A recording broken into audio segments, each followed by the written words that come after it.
الحمد لله رب العالمين. الحمد لله حمدا كثيرا طيبا مباركا فيه، وصلى الله وسلم على نبينا محمد وعلى آله وأصحابه ومن تبعهم بإحسان إلى يوم الدين. أما بعد. Nous avons vu dans le cours précédent certaines des règles fondamentales relatives aux attributs d'Allah subhanahu wa ta'ala, telles qu'elles ont été établies par les imams de la Sunnah, et parmi elles figure le principe selon lequel les textes révélés doivent être compris selon leur sens apparent, et qu'il n'est pas permis de les détourner vers un sens autre que celui qui vient naturellement à l'esprit. En effet, Allah Azza wa Jal a révélé son livre comme une guidance. Si le sens apparent de ces expressions n'était pas voulu, cela signifierait qu'il ne serait pas un guide, mais qu'il conduirait plutôt à l'égarement. Nous avons également abordé la question du ta'wil tel qu'il est employé par les Asha'ira, et nous avons vu qu'en réalité, ce qu'ils entendent par ce terme n'est autre que l'altération des paroles d'Allah subhanahu wa ta'ala en les détournant de leur sens. Ce n'est pas le ta'wil mentionné dans le Coran et la Sunna, lequel désigne la réalisation ou l'explication d'une chose et non son annulation.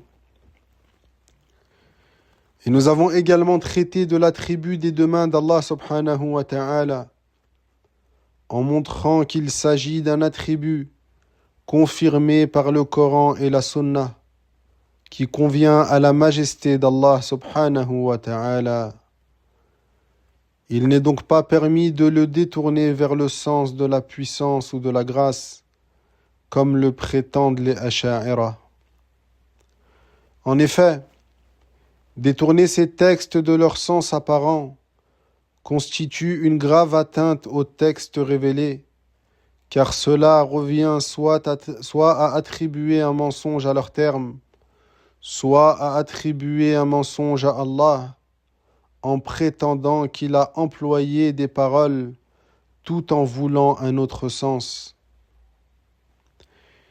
Et après avoir traité de la question des deux mains d'Allah Azza wa Jal, l'imam Abu Bakr ibn Abi Daoud rahimahullah aborda un autre attribut, à savoir la descente d'Allah.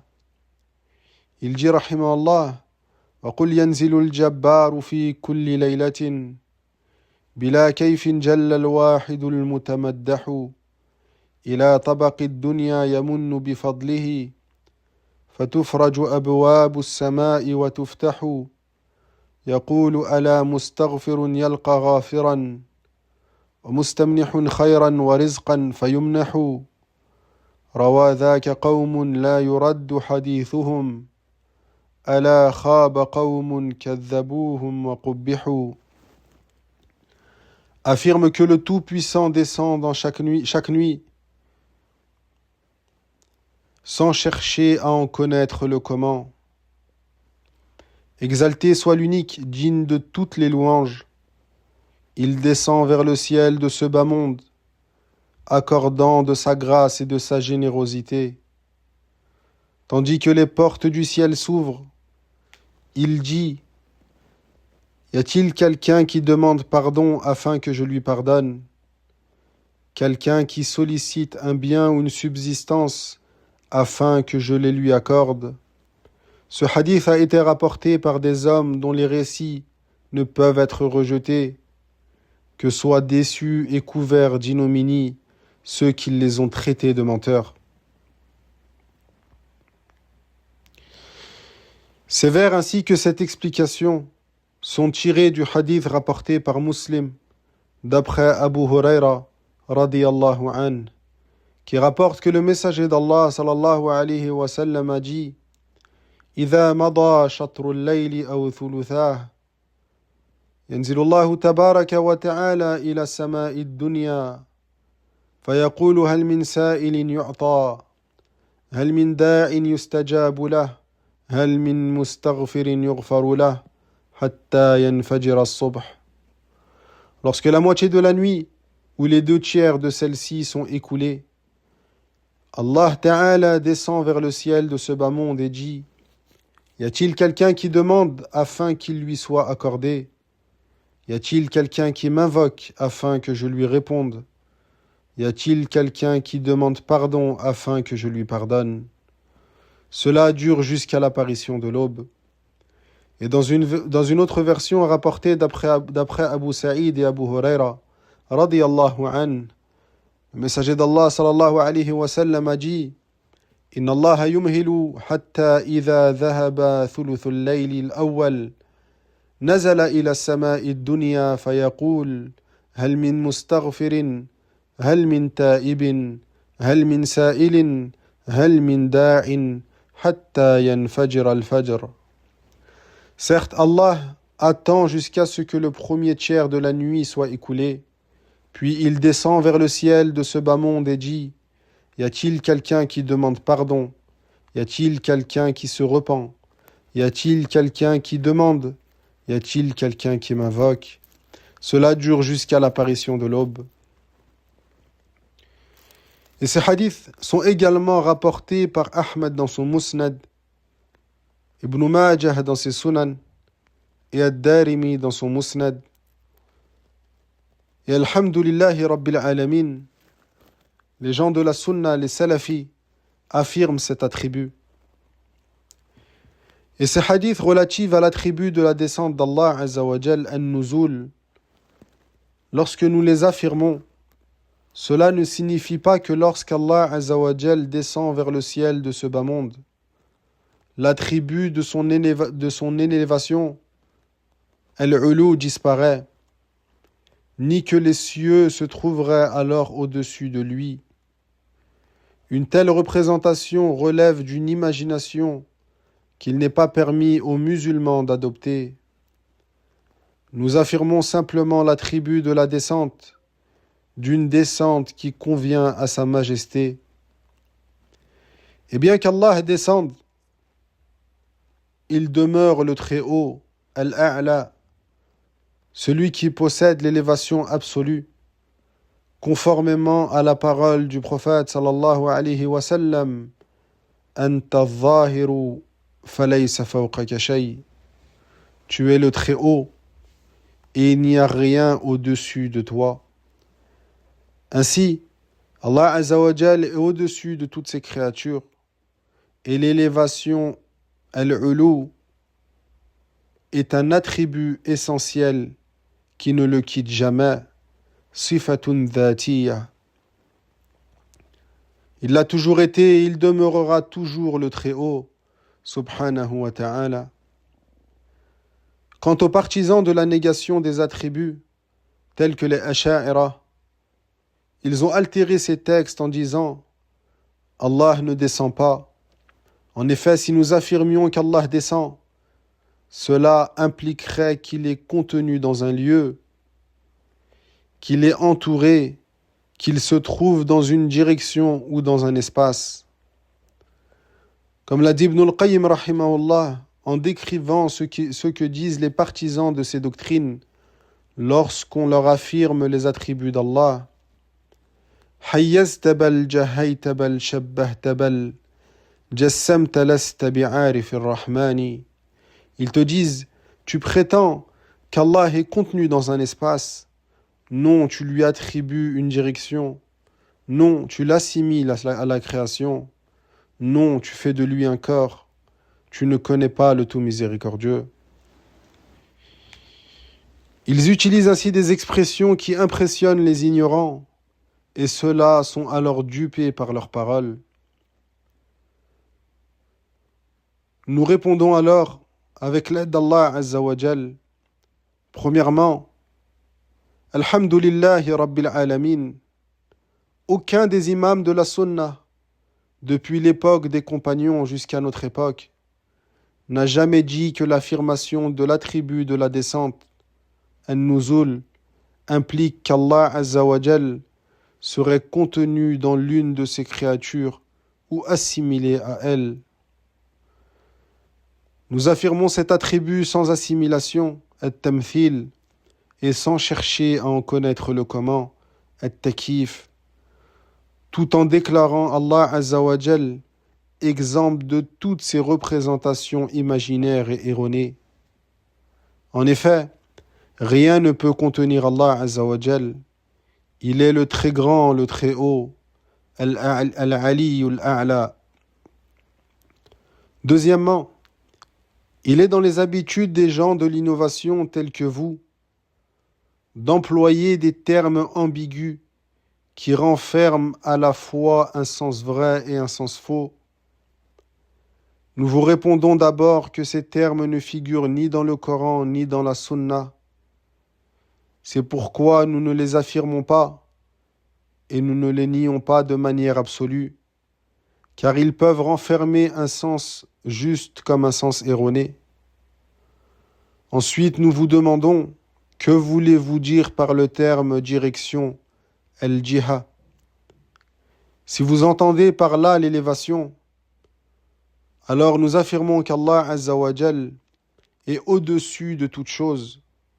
En revanche, si vous entendez une direction qui contiendrait Allah ou l'entourerait, alors nous rejetons ce sens et Alhamdulillahi Rabbil Alamin. Il en est de même pour le terme espace, hayyiz. Nous vous demandons, que voulez-vous dire par ce mot? Si vous entendez qu'Allah Azza wa Jal est distinct de sa création, munhazun anil khala'iq, séparé d'elle et qu'il ne se mélange pas à elle, alors nous affirmons ce sens. En revanche, si vous entendez qu'Allah serait contenu dans un espace qui l'encerclerait, alors nous rejetons cette affirmation. Walhamdulillahi Rabbil Alamin. C'est précisément pour cette raison que vous êtes des innovateurs. Vous intrusez dans la religion d'Allah des termes nouveaux qui ne sont ni rapportés dans le Coran ni dans la Sunna. Et troisièmement, par cette manière de traiter les textes, vous êtes tombés précisément dans ce que vous prétendiez fuir, l'assimilation qui est at-tamthil. En effet, lorsque ces textes sont parvenus à vos oreilles, vous les avez interprétés à la lumière de raisonnements analogiques. Vous avez d'abord assimilé Allah à la création dans vos esprits, en imaginant que s'il descend, il descendrait comme une créature qui se trouve sous quelque chose. C'est pour cette raison que les savants disent Kullu mu'attilin mushabbih. Tout négateur des attributs est d'abord un assimilateur. Car avant de nier les attributs, il a commencé par les assimiler à ceux des créatures. C'est ensuite cette fausse représentation qui vous a poussé à altérer ces textes et ces attributs en prétendant que la descente signifie en réalité la descente de son ordre ou la descente d'un ange parmi les anges. Et nous répondons à cette altération. Premièrement, nous vous posons cette question, ô Asha'ira. Le prophète sallallahu alayhi wa sallam était-il capable d'expliquer clairement la religion ou non? Si vous répondez non, vous tombez dans la mécréance. Et si vous répondez oui, et c'est cela que nous voulons de vous, alors nous vous demandons, qu'est-ce qui l'a empêché de dire ce que vous affirmez aujourd'hui et de dire l'ordre de notre Seigneur descend chaque nuit? Par cette interprétation, vous accusez en réalité le prophète sallallahu alayhi wa sallam de ne pas avoir transmis parfaitement le message.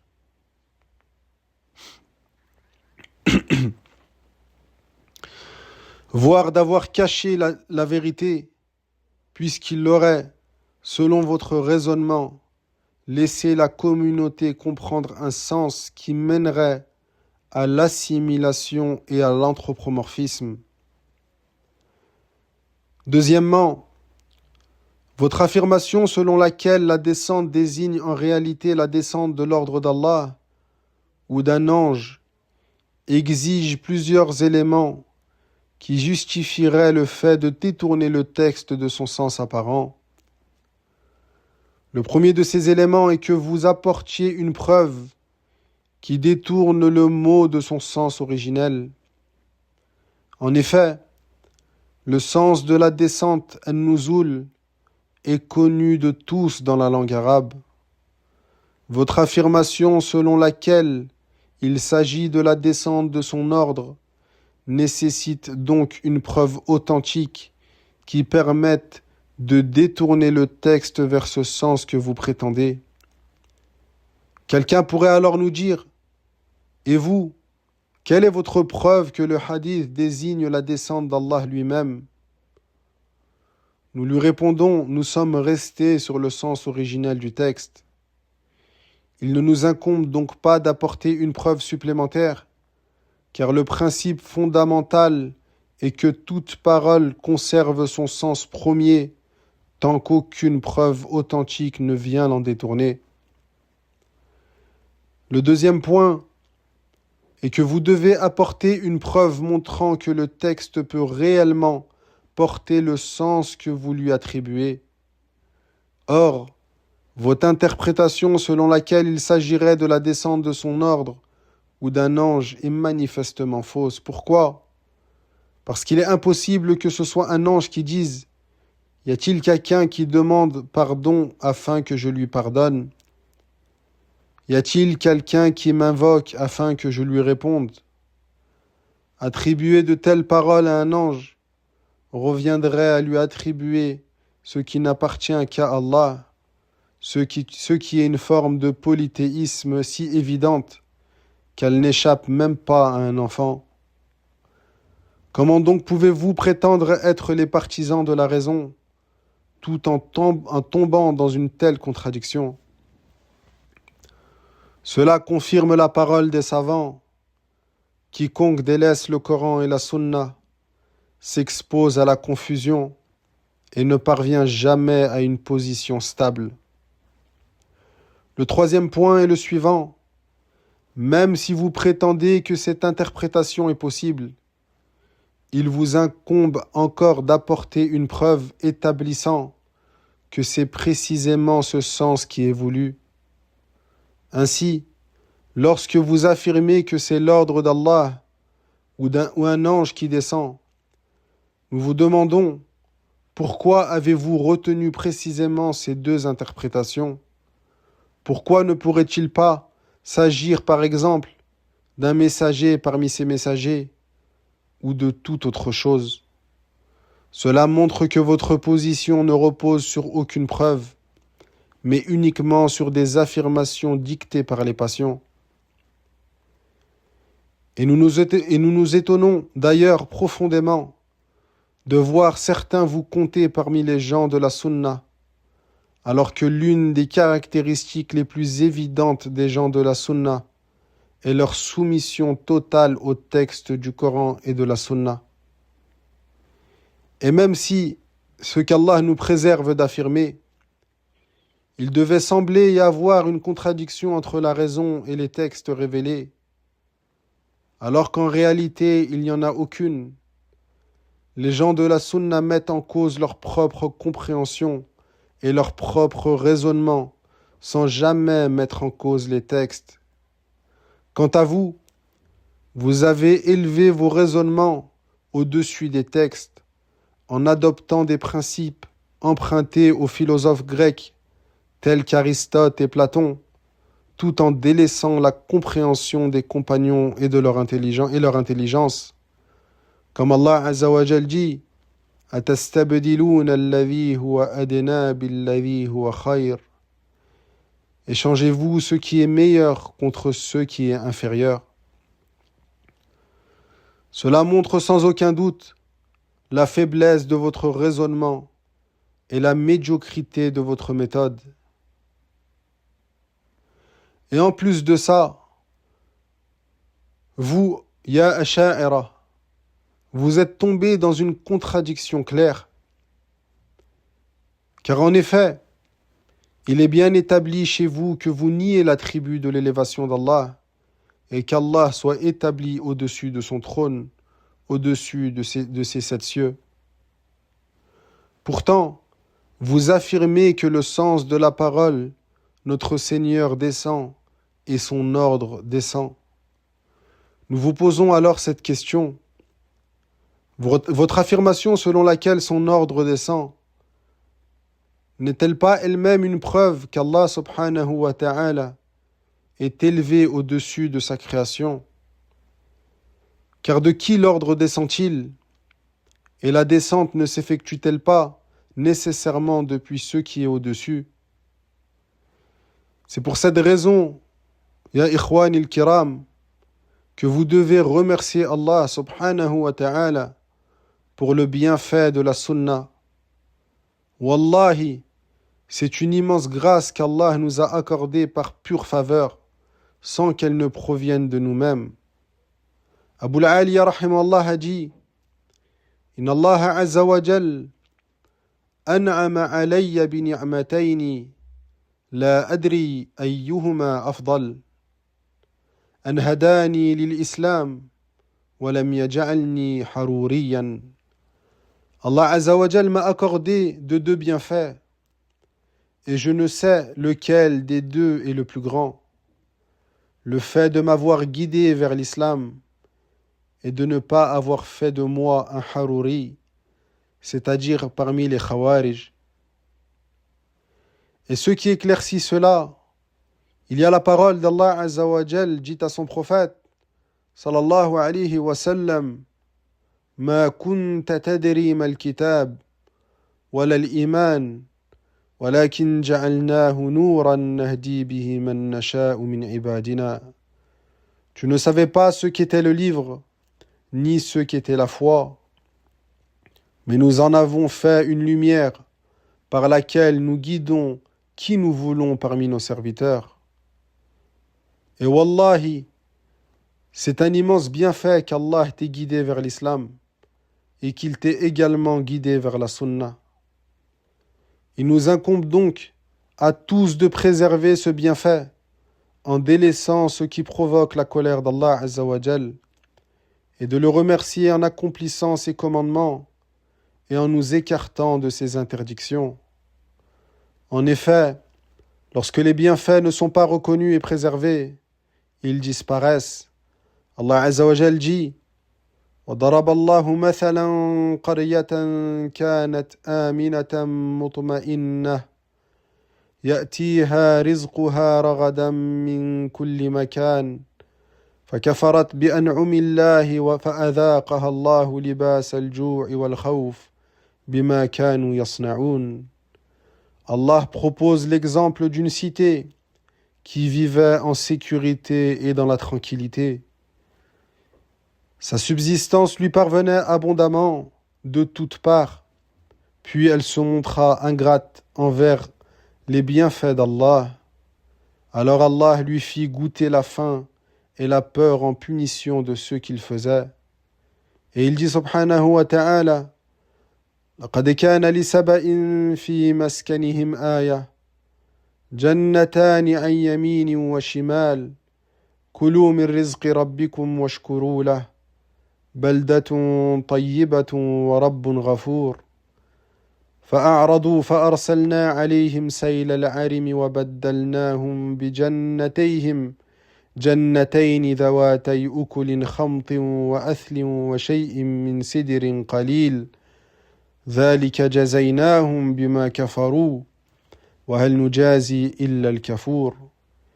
Il y avait certes pour les Sabéens un signe dans leur pays, 2 jardins, l'un à droite et l'autre à gauche. Mangez de la subsistance de votre Seigneur et soyez-lui reconnaissants. Voilà une bonne contrée et un Seigneur pardonneur.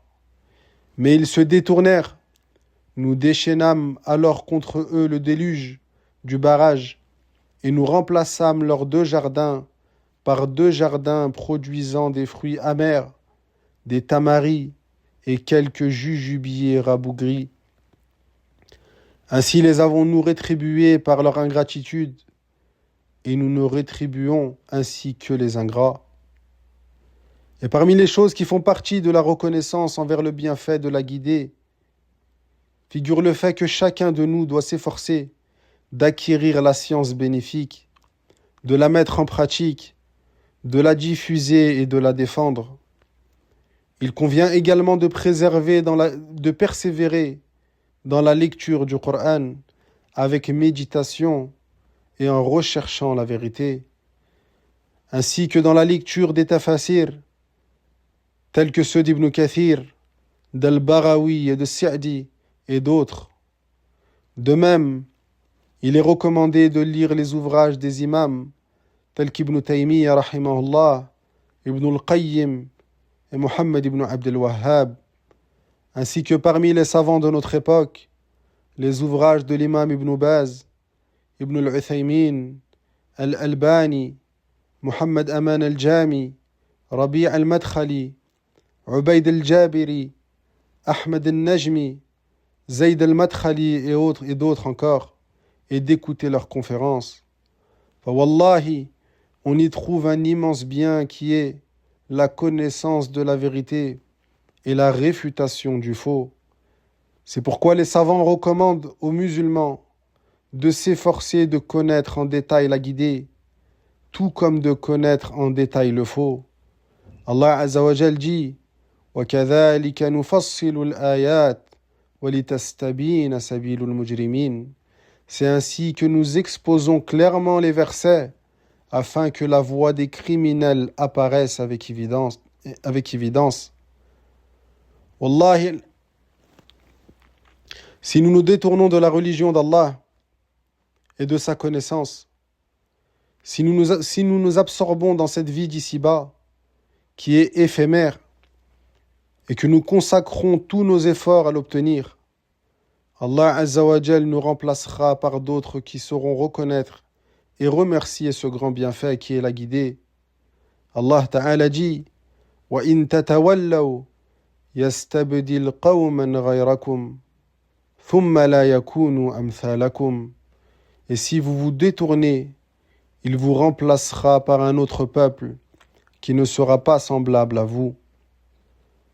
Et les épreuves sont nombreuses. Il nous appartient donc à tous de nous réfugier auprès d'Allah subhanahu wa ta'ala et de lui demander de nous affermir sur ce bienfait qu'est la guidée. Ô Allah, affermis-nous sur la vérité et sur la guidée.